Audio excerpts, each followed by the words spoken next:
Hello students, in this video we are going to study about grouping of unidentical cells, and in the last video we have studied about grouping of unidentical cell in series. So now we will study about two cells in parallel.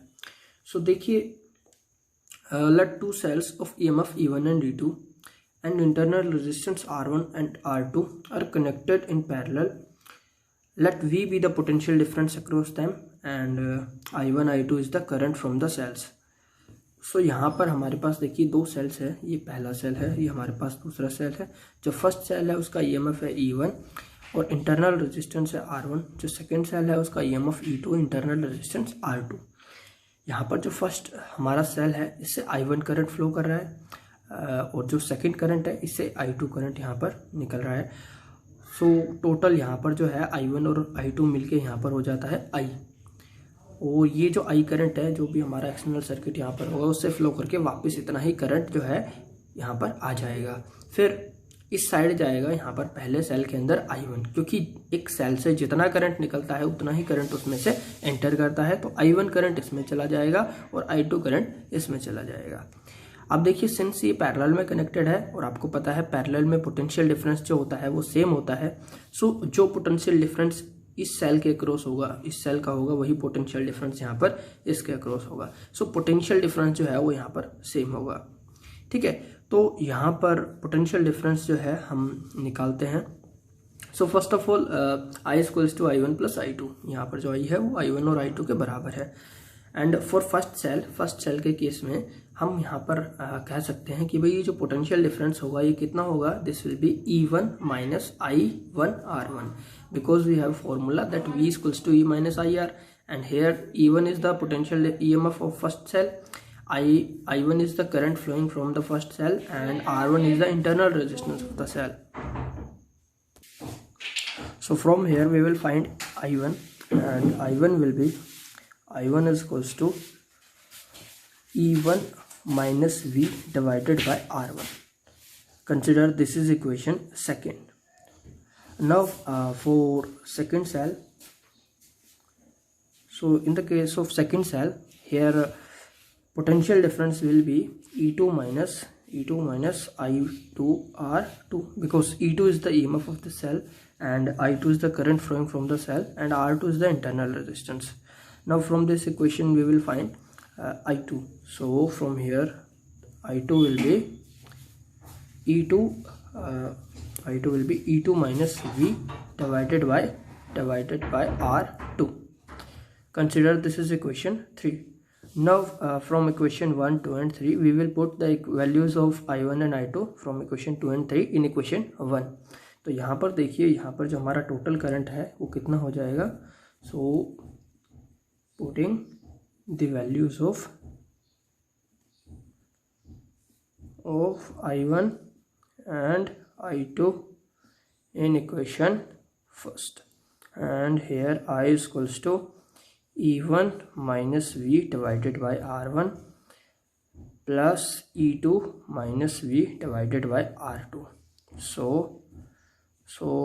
we will write it like this: E1 divided by R1 minus V divided by R1 plus E2 divided by R2 minus V divided by R2।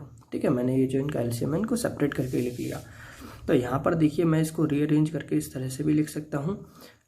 मैं यहाँ पर इसको लिख दूंगा that E1 divided by R1 plus E2 divided by R2, और यहाँ पर देखिए इन दोनों में से माइनस भी यहाँ पर कॉमन आ जाएगा और अंदर रह जाएगा 1 by R1 minus 1 by R2, sorry plus 1 by R2। Okay, so ये यहाँ पर हमारे पास आ जाएगा। तो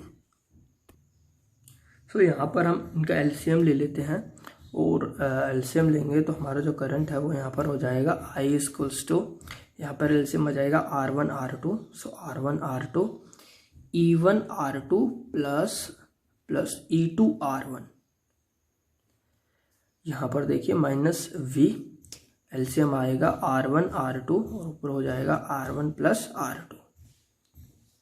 सो हमने यहाँ पर एलसीएम ले लिया। अब हम क्या करेंगे, अब हम इस इक्वेशन से यहाँ से v की वैल्यू निकालते हैं। तो देखिए अगर यहाँ से v की वैल्यू को निकालेंगे तो v कितना आ जाएगा, v विल बी v की वैल्यू जो भी है, यहाँ से हम v की वैल्यू को निकालेंगे तो इस पोर्शन को हम उस तरफ ले जाते हैं, तो ये हो जाएगा v r1 plus r2 divided by r1 r2,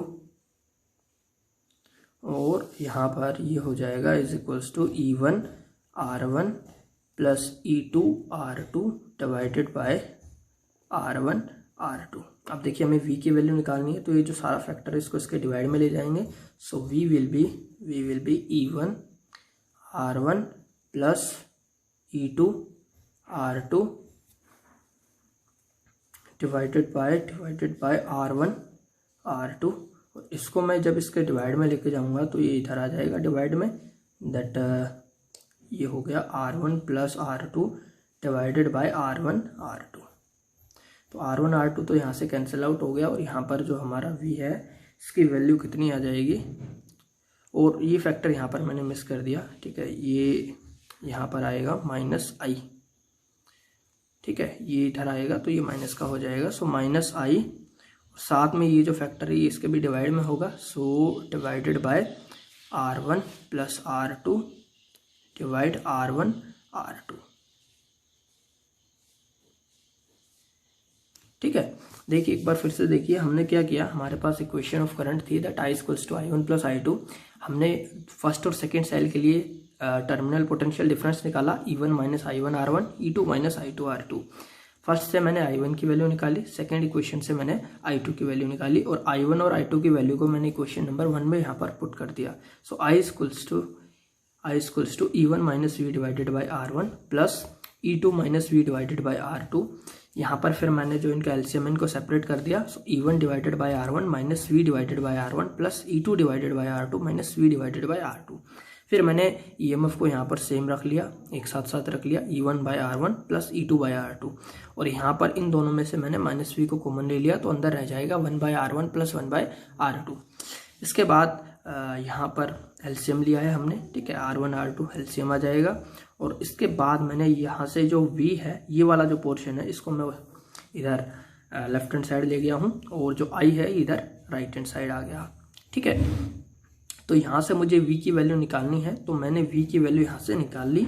ये जो पोर्शन है ये इस पूरी इक्वेशन के यहाँ पर डिवाइड में चला जाएगा, तो ये यहाँ पर डिवाइड में चला गया। अब देखिए ये यहाँ पर कितना बचेगा, यहाँ पर हम इसको लिख सकते हैं E1 R1 plus E2 R2 divided bye, इसके डिवाइड में यहाँ पर है R1 प्लस R2। सो R1 प्लस R2, और यहाँ पर बचेगा माइनस, अभी ये ऊपर जो R1 R2 है ये पलट के ऊपर चला जाएगा। सो R1 R2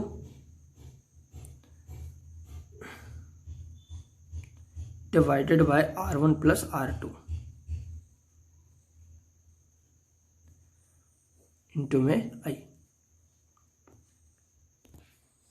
सो देखिए यहाँ पर ये जो हमारा फॉर्मूला है ये आ गया, V equals to E1 R2 plus E2 R1 divided by R1 plus R2 minus R1 R2 divided by R1 plus R2 into I।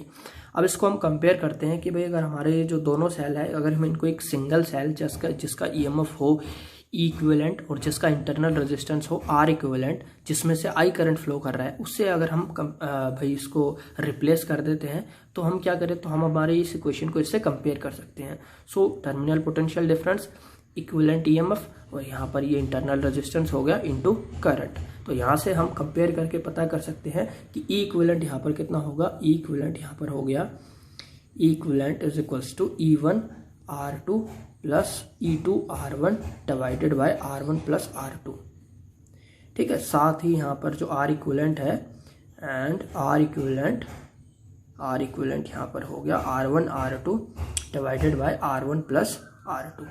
तो यहाँ से देखिए एक तो हमारी इक्वेशन यहाँ से ये बन गई, E equivalent E1 R2 plus E2 R1 divided by R1 plus R2, और ये इक्वेशन हमारी बन गई R इक्विवेलेंट के लिए। इसको हम थोड़ा सा और सोल्व कर लेते हैं। यहाँ पर मैं इसको इस तरह से भी लिख लेता हूँ कि जो R इक्विवेलेंट है इसको मैं लिख सकता हूँ 1 बाय R इक्विवेलेंट करके, और यहाँ पर दोनों साइड में इसको रिवर्स कर देता हूँ। सो R1 plus R2 divided by R1 R2, और यहाँ से ये हो जाएगा 1/R equivalent is equals to R1 divided by R1 R2 plus R2 divided by R1 R2।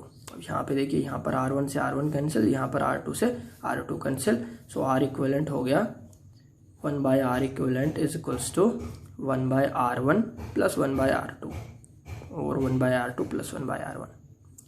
सो ये हमारी दोनों इक्वेशन आ गई, ये रिजल्टेंट इंटरनल रेजिस्टेंस के लिए और ये हमारे जो रिजल्टेंट ईएमएफ है उसके लिए।